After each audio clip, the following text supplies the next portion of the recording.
आप सबको नमस्कार। आप सबका एक बार फिर से हार्दिक स्वागत है हमारे इस YouTube चैनल पर। आज हम आपके लिए लेकर आए हैं NCERT के द्वारा 10th क्लास के लिए निर्धारित संस्कृत की पाठ्य पुस्तक सेमोसी द्वितीय भाग है। इस पाठ्य पुस्तक का 12वां पाठ अन्योक्तय है। तो जैसा कि आप स्क्रीन पर देख रहे हैं, अन्योक्तय है अर्थात अन्य और उक्तय। अन्य के लिए उक्ति, जो बात कही गई, उक्ति में बात जो दूसरे के लिए बात की गई है, वो तारीफ भी हो सकती है और बुराई भी। तो इसी पाठ को अब हम सरल करने जा रहे हैं। इस पाठ में श्लोक हैं। सबसे पहला श्लोक हमारा शुरू होता है, एकेन एक राजहंसेन, राजहंस के द्वारा या जो शोभा शोभा सरसों तालाब की भवेत होती है। अब ये भवेत विधिलिंग लकार में है, वैसे इसका सही अर्थ जो होता है वो होता है चाहिए अर्थ में, यानी कि होना चाहिए। लेकिन यहाँ पर वाक्य के भाव को समझते हुए हमने इसका अर्थ लगाया होती है। ठीक है। न नहीं सा वह बक सहस्रेण, बक मतलब बगुला, और सहस्रेण हजारों, हजारों बगुलों से, परितः चारों ओर से, तीरवासिना, तीरवासिना तट, तीर का मतलब तट या किनारा, और वासिना वहाँ पर रहने वाले। तो पहले श्लोक का क्या अर्थ बना कि एक राजहंस के द्वारा तालाब की जो शोभा होती है वह चारों ओर से किनारे पर रहने वाले हजारों बगुलों से नहीं होती।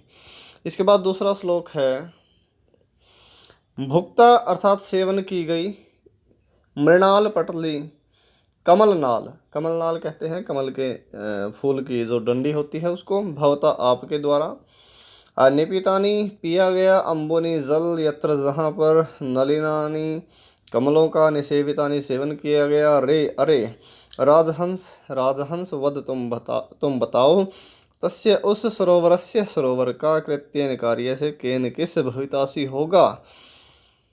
प्रत्युप कृतोपकार का मतलब प्रत्युपकार अर्थात बदला, किए गए एहसान का जो बदला चुकाया जाता है उसको कहते हैं प्रत्युपकार। तो इस श्लोक में क्या है, राजहंस जो होते हैं, जो हंस होते हैं, वो तालाब के अंदर जब रहते हैं तो वहाँ के कमल के फूल को, पानी को इत्यादि को सेवन करते हैं, तभी उनका जीवन रहता है। तो वही बात बताई है कि अरे राजहंस, आपके द्वारा जहाँ कमलनाल सेवन की गई है और जल पिया गया है, कमलों का सेवन किया गया है, अब तुम बताओ उस सरोवर का किस कार्य से प्रत्युपकार होगा, यानी कि तुम जो उसका कर्ज है वो कैसे चुकाओगे। इसके बाद तीसरा श्लोक हमारा शुरू होता है, तो यही जल द्वारा अल्पई थोड़े से, अपि भी करुणया करुणापूर्वक, भीम भानव, भीम का मतलब होता है भयंकर, भानव होता है सूर्य, जब सूर्य भयंकर होता है अर्थात ग्रीष्म काल में। तो इसका भयंकर, ये भयंकर नहीं है, भयंकर है, सॉरी, इसको यहाँ पर ऐसे समझें आप, भयंकर ग्रीष्म काल में, निदागे, निदाग होता है तेज धूप या तेज गर्मी, तेज धूप में या तेज गर्मी में आप मान सकते हैं, मालाकार हिमालय, व्यर्ची किया गया, भवता आपके द्वारा, यत जो तरोह वृक्ष का, अस्य इसका, पुष्टि पोषण, सा वह, किम क्या, सक्या किया जा सकता है, जनै तुम उत्पन्न करने के लिए, जनै तुम उत्पन्न करने के लिए, यह यहाँ प्रावृषणीयन, वर्षाकालीन, वाराम जल के, धारा आसाराणी, ये शब्द हमने अलग कर दिया, धाराओं के प्रवाह को, धारा प्रवाह इसको कहते हैं, अपि मतलब भी, विकृता बरसाते हुए, विश्वतो सब ओर से, वारिदेन बादल से। तो यह तो थे इसके तीसरे श्लोक के वर्ड मीनिंग। अब इसका अर्थ जो है वो क्या हुआ है, जो माली है, माली अपने बगीचे में सभी फूलों को पानी का छिड़काव करके समय अनुसार उनको सुरक्षित रखता है। तो वही बात कही है इसमें कि हे माली, भयंकर ग्रीष्म काल में तेज धूप में थोड़े से जल द्वारा भी करुणापूर्वक जो आपके द्वारा इस वृक्ष का पोषण किया गया है। हे माली, ग्रीष्म काल में भयंकर गर्मी में, भयंकर तेज धूप में थोड़े से जल द्वारा इस पेड़ का जो पोषण किया गया है, अब पानी थोड़ा थोड़ा डालता है छिड़काव करता है एक प्रकार से, ज़्यादा पानी नहीं डालता, लेकिन वो भयंकर गर्मी में थोड़ा सा पानी भी पेड़ के लिए बहुत होता है। लेकिन वही पोषण, दोबारा से बताया कि क्या यहाँ उत्पन्न करने के लिए, अर्थात उस पेड़ को उत्पन्न करने के लिए वर्षाकालीन जल के धाराओं के प्रवाह को बरसाते हुए बादल के द्वारा सब ओर से जल के धाराओं के प्रवाह को बरसाते हुए बादल के द्वारा क्या सक्या, क्या वह किया जा सकता है? अर्थात जो काम आपने थोड़ा सा जल से किया, क्या वही काम जल की धाराओं से बादल के द्वारा किया जा सकता है? नहीं किया जा सकता। क्यों? भले ही बारिश से ज़्यादा पानी मिल जाए, लेकिन जिस समय जितनी ज़रूरत हो उससे अगर थोड़ा भी मिल जाए ज़रूरत के समय, तो उसमें भी काम चल सकता है, लेकिन बिना ज़रूरत के ज़्यादा में भी काम नहीं चल सकता। तो यहाँ तीसरा श्लोक। चौथे श्लोक में है, आपे धीरे भटक रहे हैं अंबर पथम, आकाश में परित है चारों ओर पतंगा पक्षी भृंगा भंवरे रसाल मुकुलानी। रसाल होता है आम, मुकुलानी कहते हैं मंजरी, जो आम की मंजरी होते हैं, आम की मंजरियों की समाश्रयन्ते शरण लेते हैं। अब इसका जो अर्थ है, ये द्वितीय भक्ति का बहुवचन है, को भी हो सकता है यहाँ को, लेकिन हमने शरण के लिए की लगा दिया कि आम की मंजरियों की, ठीक है। अगर को लगाएंगे कि आम की मंजरियों को सहारा लेते हैं, ऐसा लगाना पड़ेगा। फिर इसका अर्थ संकोचम, संकुचित अंचति होने पर सरह तालाब। अब तालाब के लिए संकुचित शब्द आया है। अब तालाब संकुचित का मतलब होता है सिकुड़ना। अब तालाब कब सिकुड़ेगा? जब उसका पानी कम होगा। तो इसलिए इसका अर्थ हमने लगा लिया जल घटने पर, संकोचम अंचति का जल घटने पर। तभी तुझमें दीन दीन है बेचारी, मीनो मछली नू निश्चय ही, हंत कष्ट है खेद है, कतमाम किस गतिम गति को अभ्युपेतु प्राप्त करे पावे। तो इसमें दो बातें कही है कि पक्षी जो होते हैं वे भी चारों ओर आकाश में भटक रहे हैं, अर्थात वो भी स्वतंत्र है, अपनी जगह का जो है फायदा उठा रहे हैं। जो उनकी रहने की जगह है आकाश है, वहाँ भटक रहे हैं, अर्थात उड़ रहे हैं। और जो भंवरे हैं वो भी आम की मंजरियों की शरण ले रहे हैं, अर्थात उनको भी ठिकाना मिल रहा है। लेकिन हे तालाब, तुझमें पानी घटने पर ये बेचारी मछलियाँ निश्चय ही किस गति को प्राप्त करेगी। अर्थात मछलियों का तो रहने का स्थान केवल पानी ही है। अब पानी ही घट गया तो उनकी क्या गति होगी, अर्थात वो निश्चय ही मर जाएंगी। यह था हमारा चौथा श्लोक। इसके बाद पांचवा है एक का एक। ये यहाँ ये वैसे लगा दिया था, लिख दिया था एक ही, एक मात्रा लग गई थी, तो इसका अर्थ होगा एक एव ही खगो पक्षी मानी स्वाभिमानी, वने वन में वस्ती रहता है चातक है चातक। कि वन में केवल एक चातक पक्षी ही एक स्वाभिमानी पक्षी रहता है। वन में एक चातक पक्षी ही स्वाभिमानी रहता है। वह क्यों स्वाभिमानी रहता है? वह चातक पक्षी या पिपासी तो प्यासा, म्रियते मर जाता है, या याचते याचना करता है पुरंदरम इंद्र से। अब चातक पक्षी क्या है? सिर्फ और सिर्फ बारिश का ही पानी पीता है। अगर बारिश का पानी मिल जाए ठीक, नहीं तो फिर वो मर जाता है। वही बात कही है कि वो स्वाभिमानी है, उसको अपने सिद्धांत पर वो अटल रहता है।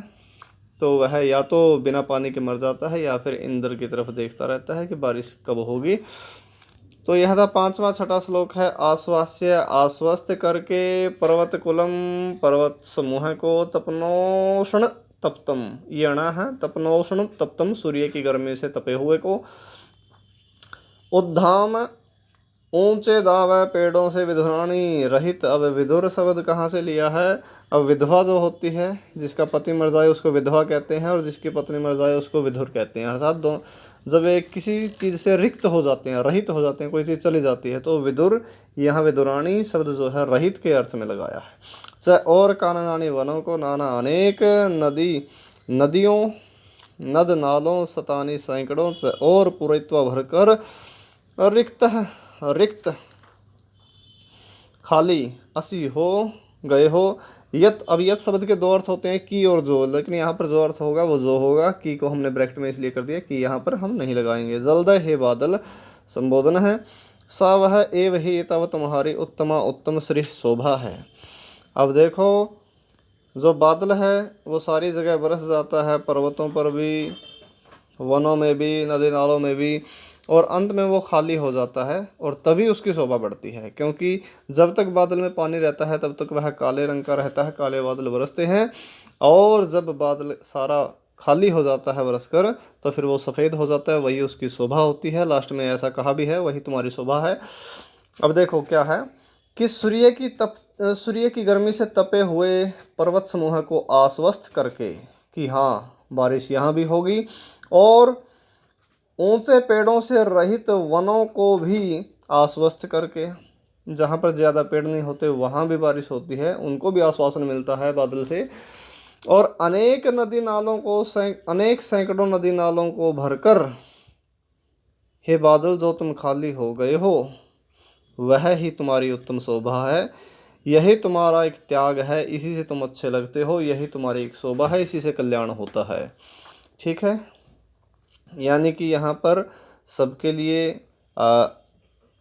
कल्याण करने का और अपनी जो पूंजी है बादल की जो बारिश है वो दूसरों के लिए दान करने का भी श्रेष्ठ सिद्धांत बताया है, उदाहरण दिया है।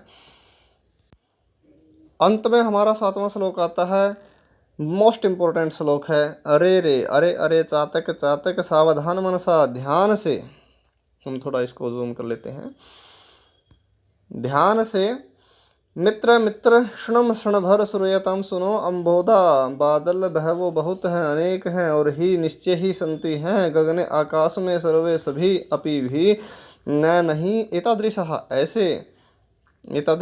ऐसे केचिद कुछ वृष्टि भी वर्षा से आर्दयन्ति, गीला करते हैं, वसुधाम धरती को, गर्जन्ति गरजते हैं, केचिद कुछ वृथा व्यर्थ, यम यम जिस जिसको, पश्यसि देखते हो, तस्य तस्य उसके पुरतो सामने, माम मत ब्रूहि, बोलो दीनम दीन, वचः वचन।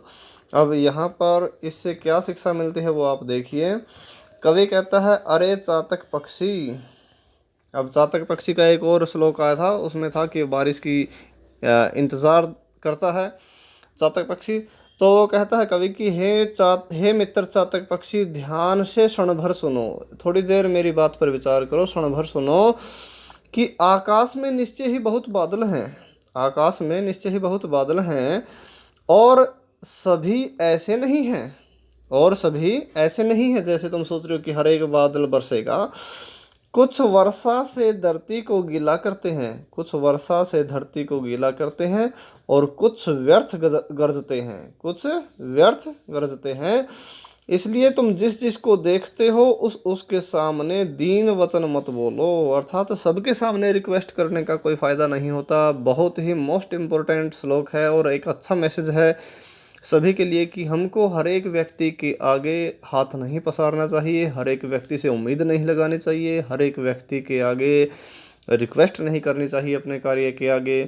क्योंकि जैसे बादल सभी नहीं बरसते, बादल सारे होते हैं, लेकिन कुछ धरती को गीला करते हैं, कुछ व्यर्थ में गरजते हैं, कुछ आपको आश्वासन दे सकते हैं कि हाँ मैं आपकी सहायता करूँगा, लेकिन ज़रूरी नहीं कि आपकी सहायता कर दें।